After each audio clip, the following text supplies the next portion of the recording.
America পাকিস্তানের ballistic missile তৈরি করা 4 কোম্পানির উপর স্যাংশন লাগিয়ে দিল। ফলস্বরূপ ওই 4 কোম্পানি যারা ব্যালিস্টিক মিসাইল তৈরি করতো তারা তৈরি করতে পারবে না এবং ওই যে ফর্মুলা বা ওই ব্যালিস্টিক মিসাইল অন্য কোনো দেশকেও আর বিক্রি করতে পারবে না।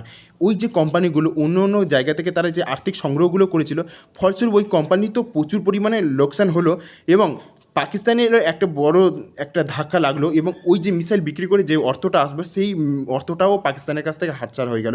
বলা যেতে পারে যে পাকিস্তান খুবই বড় একটা আর্থিক ক্ষতির সম্মুখীন হয়েছিল।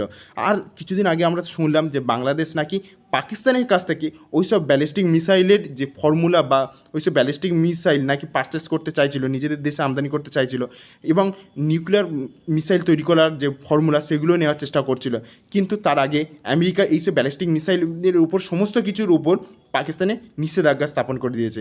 এর আগে তোমরা একটু ভালো করে লক্ষ্য করে বুঝতে পারবে যে আমেরিকা এর আগে বহুবার দেখেছে যে যখন ভারত এই ব্যালিস্টিক মিসাইলগুলো তৈরি করছে এবং এর উৎক্ষেপণ করে পরীক্ষা করে দেখিয়েছে যে এইটা সঠিকভাবে এর সঠিক প্রয়োগ কোনটা কোন দিকে, কিন্তু তারপরেও আমেরিকা একবারও এইসব ব্যালিস্টিক মিসাইলের উপর ইন্ডিয়ান যেগুলো পরীক্ষা করছে সেগুলো নিষেধাজ্ঞা করেনি। কারণ এখানে একটাই কারণ যে আমেরিকার প্রচুর ইন্টারেস্ট আছে আর এত বড় একটা অর্থনীতি দেশ ভারতের সঙ্গে সে কখনোই খারাপ আচরণ করেনি। কিন্তু এটা একটু উল্টো কাজ করে দিল পাকিস্তানের সঙ্গে, কারণ পাকিস্তানের ইকোনমিক আজকের হাল কিরম জানো। আর তারপরে বাংলাদেশ এখন মিত্র স্থাপন করছে পাকিস্তানের সঙ্গে এবং পাকিস্তানের কাছ থেকে মিসাইল নেওয়ার চেষ্টা করছে, যে মিসাইল আবার চায়নার হেল্পে তৈরি হচ্ছে। এই যে চায়নার হেল্পে ওই পাকিস্তানের মিসাইলগুলো তৈরি হচ্ছে, এখন ওই মিসাইলগুলো বাংলাদেশ পারচেস করার চেষ্টা করছে।